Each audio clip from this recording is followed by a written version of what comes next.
Good evening, ladies and gentlemen, and welcome to What's Up With That, the show that brings you interesting people, places, cultures, and subcultures here in the Silicon Valley and beyond.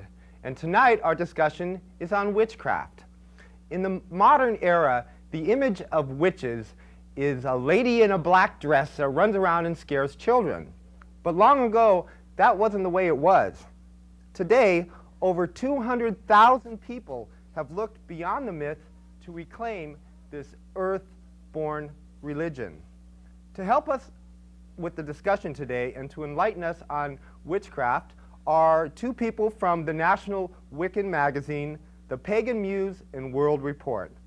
Casey Anton is the manager, and Deborah Snavely is the editor. Welcome, Deborah and Casey. Hi. How you doing? Great. What is a witch? What's a witch? A witch is someone who is aware of and connected to the cycles that we live in, all of us do. The cycles of the sun and moon, the cycles of life, the agricultural cycles, and the forest-based cycles of the seasons. And connects to those cycles, works with them to work for self-improvement, to better themselves and their community, often working in healing ways for themselves, their neighbors, and the planet. So unlike a lot of other traditional religions, it's very much a self-motivated kind of system or a religion. It's not as structured as some of these older, well, I don't know if it's older or younger, or shall I say, more traditional religions. Well, that all depends. You do have some witchcraft is multi-denominational. The terms that we happen to use is tradition for it, and there's hundreds of them. Witchcraft happens to be mostly goddess-oriented religions. Within that, you also have practitioners that, like us, believe in male and female duality within deity. There's much like yin and yang, easy way to explain it for most people. And even within that, then you have multiple traditions within that. The one that we happen to work with is Gardnerianism, and it's one of the more rigid, if you will, of them. The other ones use a term that's eclectic, which is the free form.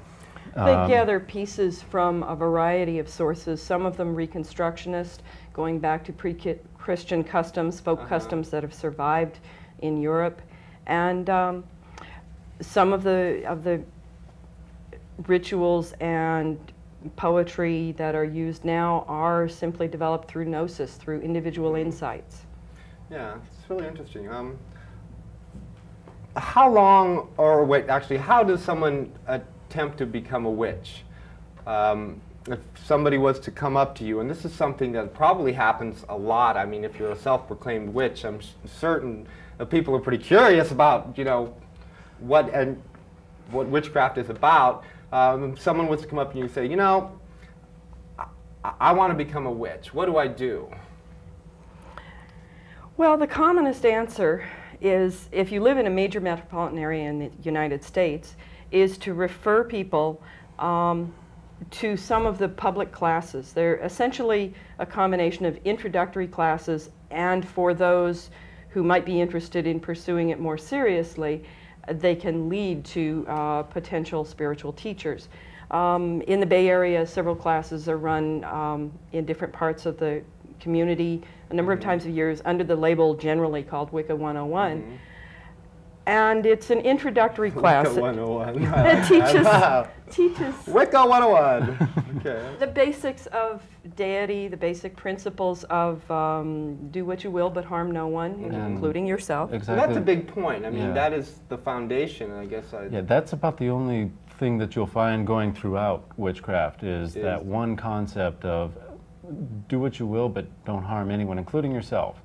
Everything else is up for grabs. And wouldn't it be wonderful if everybody practiced that, everybody worldwide? And it's very diverse. When you really stop and think about it, I mean, there's a lot of people where just because of that one belief, they're vegetarians. Because if you're not going to harm anything, they take it to the point of, I'm not going to harm an animal by eating it. We go into other ideas with that, such as what a lot of people ask you, can you do this spell for me when they find out you're a witch? Oftentimes we don't, because if you're harming none, that means you're not manipulating anybody.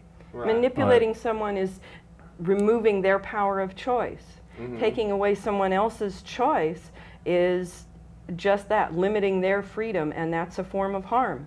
So do you ever have a person that comes up to you who, for some reason or other, has been attracted to witchcraft because of media representations? And you know how poorly media representations of witchcraft, we have The Craft, and we have all of these kind of hocus pocus is really almost pathetic.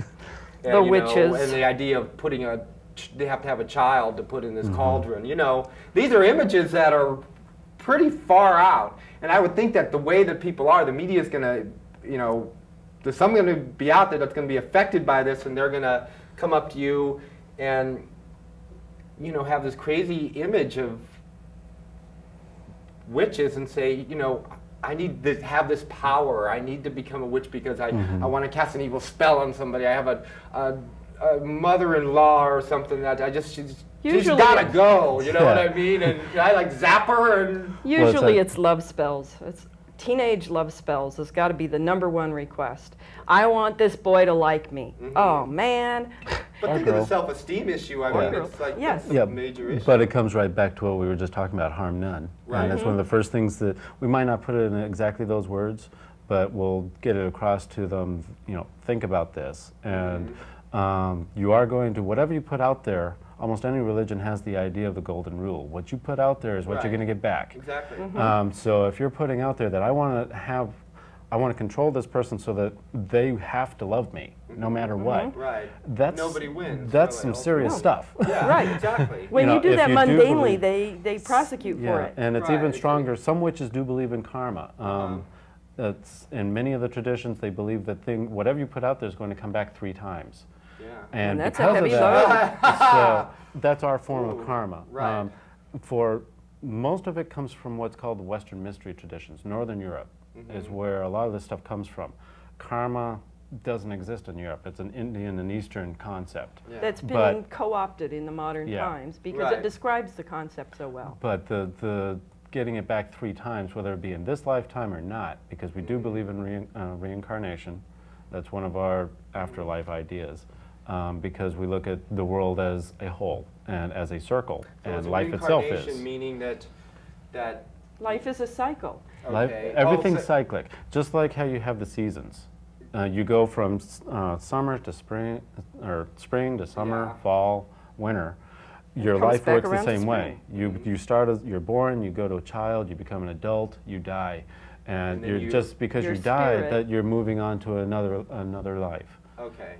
And your life doesn't necessarily end, and that's what spirituality is all about. Right, and that's kind of a common spirituality that really goes through all religious types. Just off the top of my head, how long have you been practicing witchcraft or the craft? The concepts I've been living for about 10 years. The way I'm practicing now as a Gardnerian, I've been doing for about a year as an initiate. And what is a Gardnerian? That's someone, Gardnerian comes from the name of a man who in the 1940s was supposedly working, and it's been documented that he was working with a coven in Britain, and at that time you still had witch laws, and those were repealed about 1956. What was a 51. witch law? 51, excuse me. Britain had an anti-witchcraft law that was still on the books dating back to the Middle Ages. Really? Yes, and it was not repealed until 1951. It was against the law. What would they do to you if they caught you? I don't know. They still had a lot of the criminal old laws penalties. still on the books. So I mean, in some shires you could go for burning. That's still on the books. So this brings up an interesting issue then. In historic terms, what happened to the pagan religions once Christianity came in and the Roman Empire came in and fluxed its muscle and made it the national or the international religion, Roman Catholicism? What happened to the pagan religions? Did they go and hide? Did they? Paganism as a whole is an umbrella. It's much like how Buddhism or Christianity is an umbrella for containing a lot of denominations. Paganism as a whole holds a lot of different belief systems. Right. So when Rome was going on, the religion that was practiced in Scotland or the eastern parts of Britain might not have been the same religion that was practiced on the other side of the empire in the Alps. Is country. Yeah. Right. It So was several local gods. little- Yeah.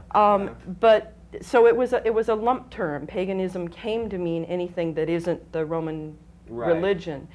In modern days, what you have now is what's called neo-paganism, meaning new or remade paganism. The concepts, the idea forms are from pre-Christian ideas, we feel.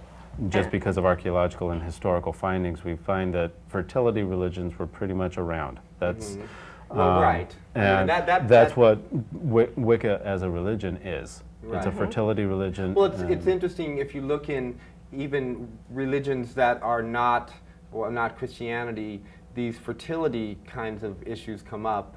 In They're there in Japan, it's Hindu. very, very erotic in Japan. In Japanese art, ancient Japanese art, symbolism, the Japanese fertility mask with this long phallic nose, and it was worn at the rites of spring, which also, you know, the planting of the seeds, and then there's the stories about the Greeks that would actually have performed sexual acts at the time of planting the seed.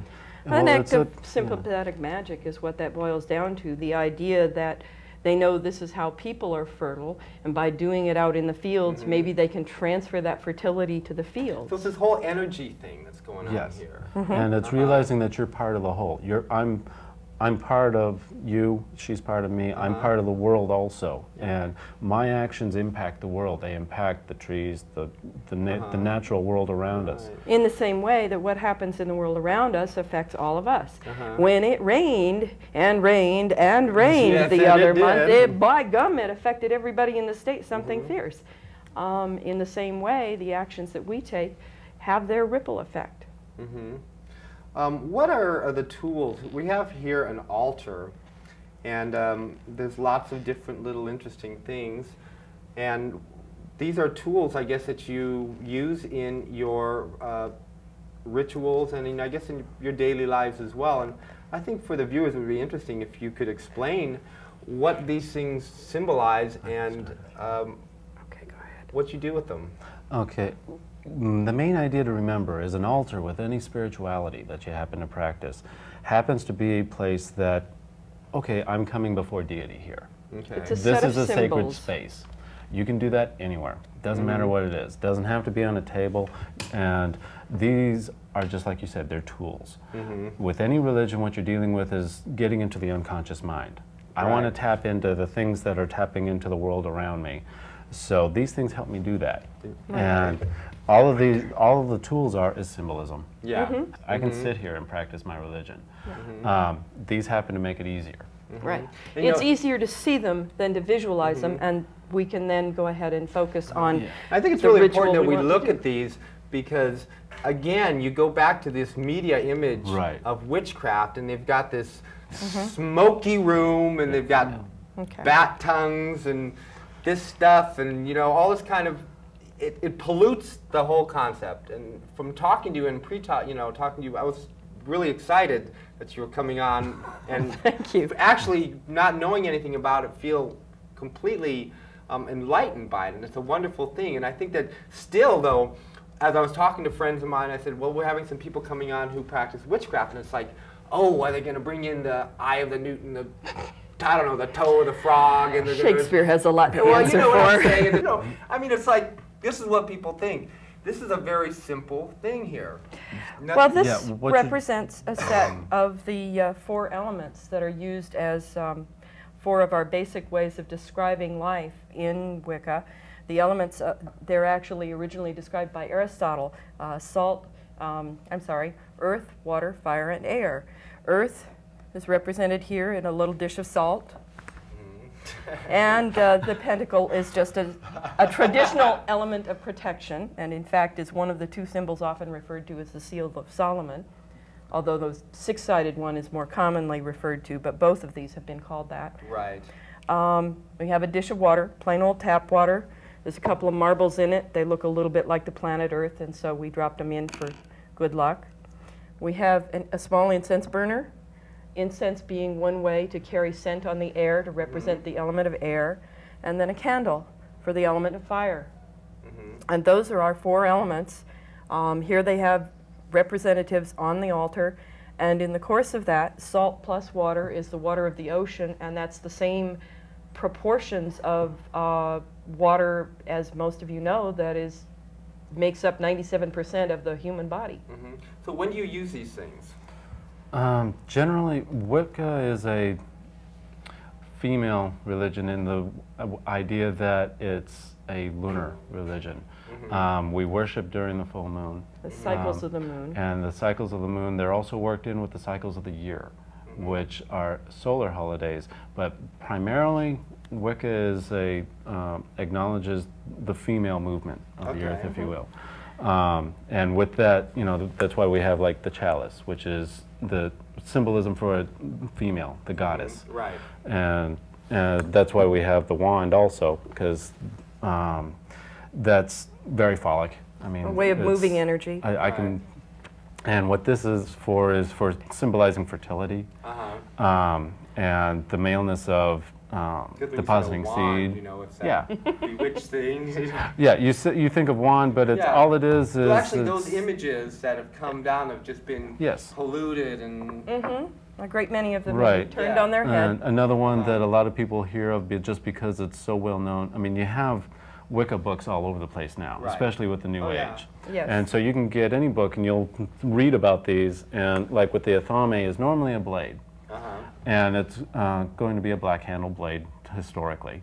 All it is it's another male symbol that's going to be for directing energy, for usually cutting and making an immediate change. Okay. That's all you're intending it for. So when would you use that? Let's say, give me an example of a situation that you might use. The simplest one is in casting circle, where in a normal Christian religion, for example, they build a physical place, a church, they consecrate it, and they make it holy space as a permanent thing. In Wicca, we set up sacred space every time that we circle. We call it between the worlds. We set up a boundary, and it's not actually just a circle, it's a sphere of space in which we move to perform ritual, and it's between time and time, it's between physical space. I'm not saying we drop out in a globe like in Star Trek and start floating around, but that is the also emotional energy space in which we operate. That's why you lose it in Hollywood too. It's not as exciting as it sounds. Right. You know, oftentimes we do worship outside because it's a nature religion. It's a fertility religion. Right. It falls into the duh category. And so, you know, I see. Now, California, I'm going to circle inside my house sometimes because it gets cold at night. When the moon's out, I don't feel like freezing my little buns off. But for casting circle, practicality of witchcraft, okay, that's very important. When we cast circle, we generally use the athame to point the energy with which we describe a line to represent the circle that is the boundary of the sacred space that we're setting up. And what you're creating is that's energy movement. It's a circle representing the womb of the goddess, a birthplace. Okay. You are rebirthing yourself during this spiritual experience. Do you wear any particular kind of clothing when you do this? Is there people? That depends upon the group you're with. Okay, so it varies pretty by much tradition. And it depends upon the weather. Yeah. Well, There are traditions. No, go ahead. There are traditions that work nude, called skyclad, meaning clad in the sky, and no more obscene than the naturists at Lupin Nature Park. And what you got to remember too is when you're doing it, in a group. you're not even there in a sexual mind. You got to remember, most people, you can think you're there for a spiritual reason. And the reason you're naked is because you're coming there with perfect love and perfect trust. And you're leaving everything behind. It's difficult to hide things when you're not wearing any clothes. That's the main concept that you're doing it with. It's not because we're there for an orgy. No. And what you're dealing with is when people do come, if you do have any sexual energy there, It's usually fun and enjoyable, such as yes, you can have some horseplay even among friends, such as you normally would. Right. Kidding around, watching TV shows or anything like that. You get the same kind of thing here. Right. But if it's inappropriate and it's taking away from a sense of spirituality, then most of the time I've been to places where or you'll be asked men and women have been asked to leave because it's inappropriate. I can imagine that you could have some people, like I was saying before, that they really read about naked in circle when exactly. They go, it's yeah, like, baby. we're going to go out and have a big old, good old time here getting down. What's up with that? They come here and it's this quiet little worship. It's very boring. It's one of the reasons why we have the Wicca 101 classes, so that you can come in and realize, nope, we don't sacrifice. Get past the stereotypes. Nope, we don't have orgies. Do you have a particular person then? Do you have a priestess or a priest who is in charge of teaching the new person, or are they given a mentor? Is there a kind of order that goes along to become educated? You say Wicca 101. I mean, do they come what to that a class it was die here. Okay. Oh, please don't. What Wicca 101 started as a joke. That's why it was named that. Right. But it was something to let the public know that wanted to find out, coming with an open mind and saying, this is what we practice. It's much like going to a church service and sitting in and asking the priest, well, why are you doing the incense that way? Yeah. Right. Is there a reason? Is there a purpose? Circles. Well, exactly. Everybody does. And you have prayer groups that come together so that they can learn more about their spirituality. That's what these classes are geared for. That's the way we learn. Right. All of us are considered priests and priestesses. There's no intermediary between. So there's no hierarchy within. No. You have people that have been doing this a little longer, so they're going to be more educated about it. You don't have a pope? No. Well, because that's one of the things that... Not even a council of bishops. Darn! You mean you don't have everybody telling you what you have to do? No, that's one of the things is... sacerdotalism is where the priest is coming between you and God. That's a term for it. And that's the only way you're able to do it. Now, the Protestants come to the point of saying, well, you can read the Bible yourself and figure things out too, but they still have a clergy that is interprets it, interpreting for them. Right. What we happen to believe in is, no, you can have direct contact with deity. But do you have any type of book? The Christians have the Bible. Is there any type of teaching? You have there's things that have been handed down, but it's mostly you come right back to if you do any studies with Eastern or Western mysteries traditions, it's like if you're a Buddhist, if you're a Hindu, if you're dealing with any of these and even higher Christian concepts, anybody who's teaching you is going to say, what do you think? Right. Go home, think about it. Yeah. And that's what meditation is. That's all it is thinking about it. And on a gut level, realizing, oh, that's the answer. Right. There are some better books that describe groups of religions. Margaret Adler's Drawing Down the Moon. The second edition is rather dated now because it came out in '85, and the third edition is not yet out, expected sometime in the next 2 years. But it is a good overview of pagan religions generally. And there are some others, Janet and Alex Stuart Farrar, I'm forgetting it, Stuart. The Farrar's books are what you might call mainstream Wicca. Those interested, take notes here. And for people that are by themselves, Scott Cunningham is a classic author also. Sorry about that. Go ahead. I have a question I think that's probably really, I guess, sticks with me in thinking about witchcraft. Do you find problems in proclaiming yourself as a witch? Do you find that there is any kind of, I don't know, harassment?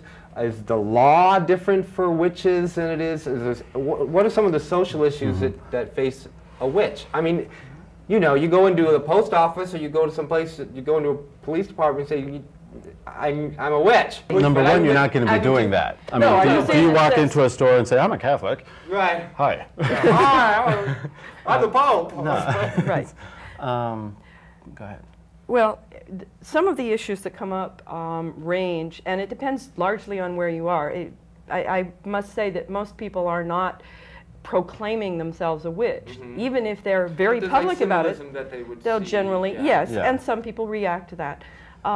You can run into problems. People have experienced job discrimination up to and including firings.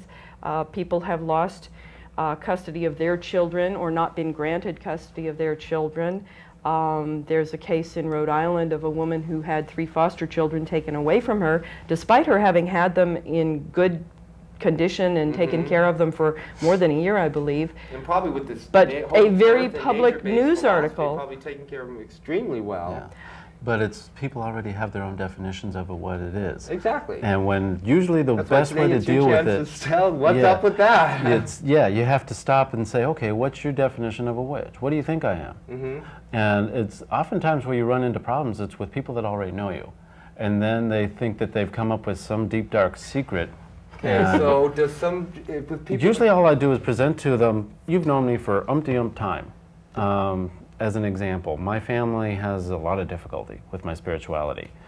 But at the same time, Well, I can present it to them and say, you've known me all my life. You know I'm a moral person. You know I'm an ethical person. Right. How does your outlook towards me change? How have I changed just because I have now told you what and put a name to what my beliefs are? Exactly. I mean, And I'm still the same person. Much more spiritual and much more earth-oriented than what they would have ever could perceive. And it's also, you still use a lot of other training that you have. I still use a lot of Christian ideas within my paganism and my witchcraft. And it doesn't mean that I don't acknowledge Jesus as a wise teacher. He has some wonderful ideas that went right along with the same ideas, just said in a different way as in the other great teachers that I happen to acknowledge as a pagan. You know, it's just because I don't happen to follow him doesn't mean that I don't agree that he made a major impact. Right. Well, I want to thank you both for coming on the show. That's all the time that we have. I think that the audience is certainly much more enlightened about witchcraft. And we'd like to thank you all for listening. Come back next week. And if you're walking around and you're wondering about something and you just have to sit there and say, hey, what's up with that? Well, turn into What's Up With That, and we'll let you know what's going on. Thank you very much, Casey and Deborah. We'll see you later. Good night.